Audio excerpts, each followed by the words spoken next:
All right, today we're going to be talking about parallel circuits and how voltage, current, and resistance move through those.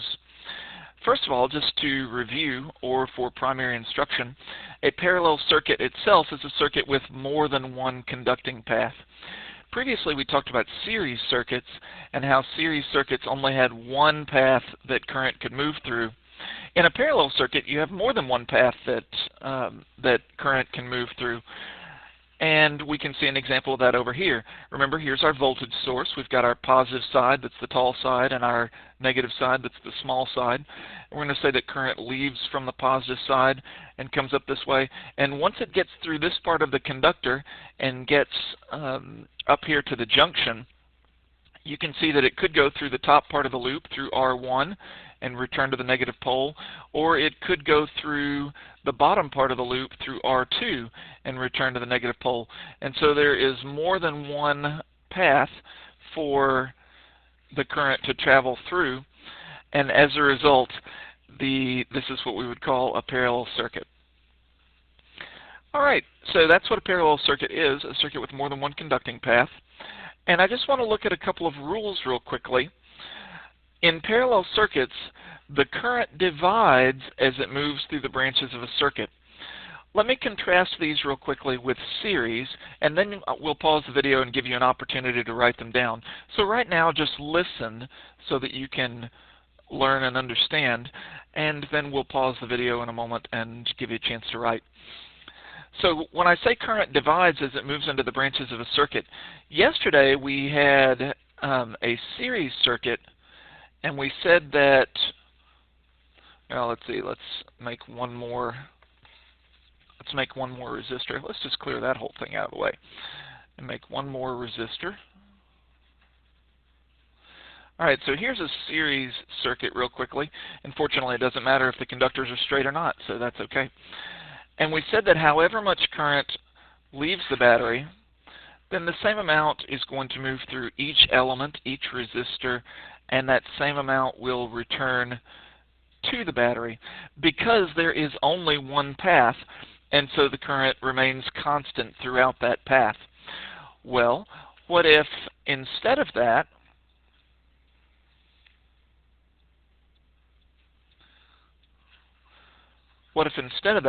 we had one where it branched?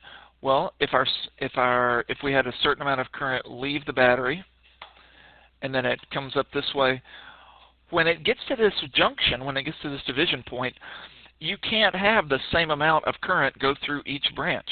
It will have to divide. If I have, say, a river, and I have 50,000 gallons per minute flowing in one particular part of it, and it comes to a junction, can I have 50,000 gallons per minute then go down both sides? And the answer is no. You can't have that. You can't have that water. You can't have the same amount of water go down both sides of the branch. That would be creating water, and that doesn't happen. Well, similarly, we can't create charge. And so what happens is that divides, and some of it goes into R1, some of it goes into R2, and then it comes back together and once again becomes the whole amount at the end. And so that's what we mean when we say that current divides as it moves into the branches of the circuit. When it comes up this way, it divides, and some goes that way and some goes the other way. Does it divide equally? Well, that depends on the resistors in the branches. Again, if we use our river analogy, and if we think about a river, if you come to a fork in the river, does the same amount of water go down each side? Well, maybe, maybe not. It depends. If it's a really small branch of the river, then no, only a little bit of water goes down it. And here, where we have a very large resistance, less current will go through there and more current will go through the side with less resistance. All right, so that's the information about current. Now, what does it say about voltage? Let me erase those arrows real quickly. Voltage, it says, is the same across both branches. Here's why. Voltage, remember, okay, so if we have a 12-volt potential difference, then that means that I've got 12 volts of potential at this point and 0 volts of potential at this point. Remember that voltage is a form of potential energy. It's a form of energy. And so energy is used to do work. Well, if we're moving along a perfect conductor, have we done any work by the time we get to this point? The answer is no, we have not. We haven't done any work. We haven't moved through a load. Remember, the only time you're doing work is if you move through a load or through a resistor. Well, we haven't done that yet, so we still have 12 volts of potential. At this point, have we moved through any load yet? No, we haven't. So we still have 12 volts of potential here.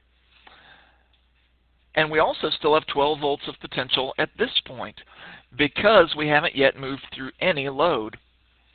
If we backtrace from the zero and say, hey, where was the last place that we did any work, where we used up the last little bit of our energy, we find that it was in fact up here. And so we actually get the full 12 volts across each branch. And so you have 12 volts of potential through this branch and 12 volts of potential through this branch.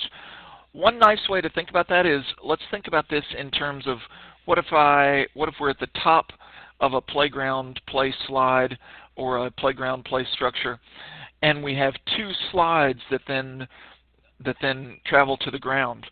Well, you have the same elevation drop down both slides, and that's what's happening here. Here we're at the top of the play structure, and we have two routes to get to the bottom of the play structure.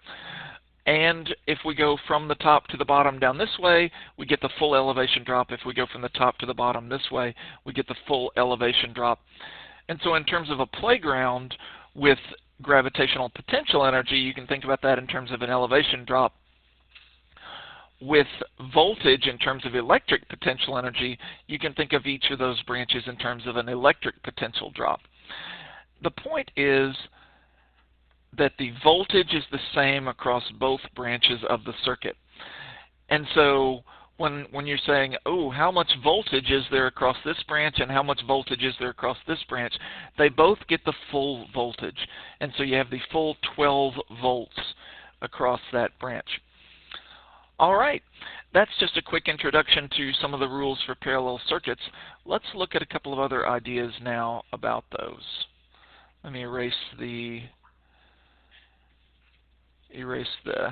voltage numbering, and then we'll be ready to move on.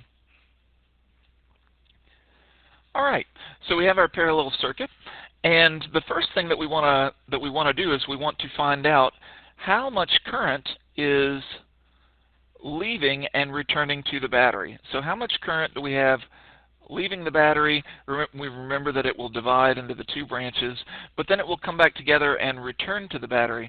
And so the first thing we'd like to find out is, hey, how much current is there leaving and returning to the battery?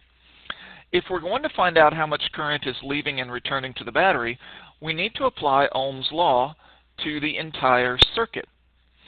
So we'll apply the V equals IR, but since we're applying that to the whole circuit that has more than one resistor, we'll say V equals I times REQ. Remember that REQ is the equivalent resistance, that resistance of more than one resistor combined.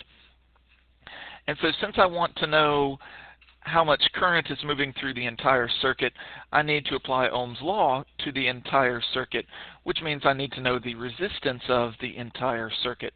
And so we'll say V equals I times REQ.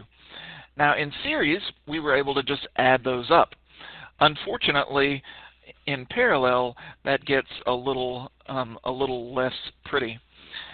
And it turns out that the inverse of REQ is equal to the sum of the inverses of the resistors in the parallel branches. Now that's a lot of words to say this mathematically. 1 over REQ is equal to 1 over R1 plus 1 over R2 plus 1 over R3 plus 1 over R4, and however many you happen to have in parallel at the same time. In this case, we have two resistors that are in parallel with each other, and so we're going to say 1 over REQ is equal to 1 over R1 plus 1 over R2, etc. Now, one of the nice things about the modern calculators and their functionality is that you can actually type 1 over and then say 1 over R1 plus 1 over R2. You actually have the ability to bury a fraction within a fraction, and when you do that, then that is equal to REQ just by itself. And that saves you the trouble of otherwise having to come up with common denominators and combining those, and then remembering, of course, to invert at the end. So here is the actual mathematics. 1 over REQ is equal to 1 over R1 plus 1 over R2, etc. And you may solve that either by finding common denominators and then taking the inverse after you've combined them, or you may solve that by using the functionality of your calculator and setting it up this way in your calculator. So let's take a moment and do that then for our first parallel circuit that we're going to look at. So I'm going to say REQ is equal to the inverse of 1 over 40 plus 1 over 10. And you may either type it into your calculator this way and get the answer, or you may set it up longhand and find the common denominator of 40, combine those, and then invert them. And either way that you do it, you should get an equivalent resistance of 8 ohms. So take a moment now, make that calculation, and see if you're able to get the equivalent resistance of 8 ohms.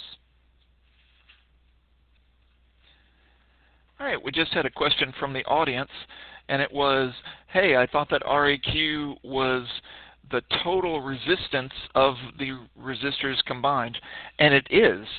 It's just a matter of how you combine them. So yes, REQ, the equivalent resistance, is in fact a combination of the other resistors into one resistance. If they are in series, you just add them together. But if they're in parallel, since they are different branches, you actually end up with a decreased resistance. And the mathematics of that, which are beyond the scope of this video at the moment, the mathematics of that involve the addition of their inverses.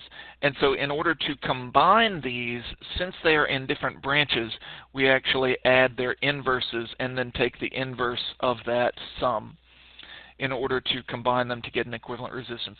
So that's just a reminder about what equivalent resistance is. Okay, now that we have found our equivalent resistance, we'll go ahead and apply that to the entire circuit. For the entire circuit, we have a voltage of 12 volts, and we have, our current is what we are trying to find. We're in search of the current, and that's going to be multiplied by REQ, which was 8. So we take 12 and divide by 8, and that gives us a current of 1.5 amperes, or 1.5 amps. And so that is in fact the current that leaves and returns to the battery. So right here, we have 1.5 amps leaving and 1.5 amps returning to the battery. And up here we have 1.5 amps which enters this junction, 1.5 amps, and then it's going to divide between these two branches. And so the next question I'm going to ask is, hey, how much goes through R1 and how much goes through R2? In other words, how much of this 1.5 goes down this branch and how much of this 1.5 goes down the other branch? We know that the total's got to be 1.5 because we can't just have the charge mysteriously disappearing.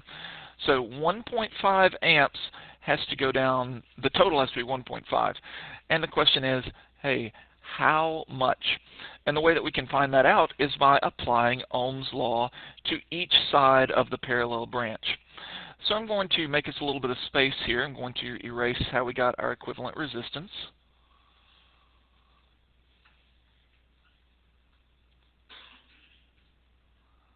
I'll erase this portion and just give us a little bit of additional working room. And let's switch colors just for fun. All right, and so now what I'm going to do is apply Ohm's law to just resistor number 1. The mathematics are still the same, whether it's applied to the whole circuit or to only one individual element of the circuit. It's simply a matter of the numbers, which numbers you use. The mathematical relationship remains the same, and that's V equals IR. Okay, so V1. Oh, and now the question is, what's the voltage drop across this? And you remember from our discussion earlier that the voltage is actually the same across both branches. And so it is actually, we trace it out and we say, hey, we haven't done any work yet. So it is still 12 volts. So V1 is actually going to be 12. I1 is what we're interested in. And R1 is 40.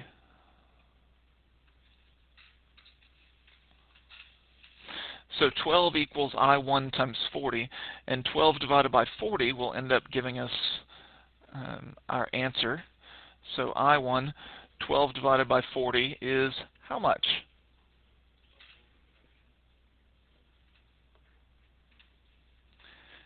And when we do the math, we find out that the current is 0.3 amps.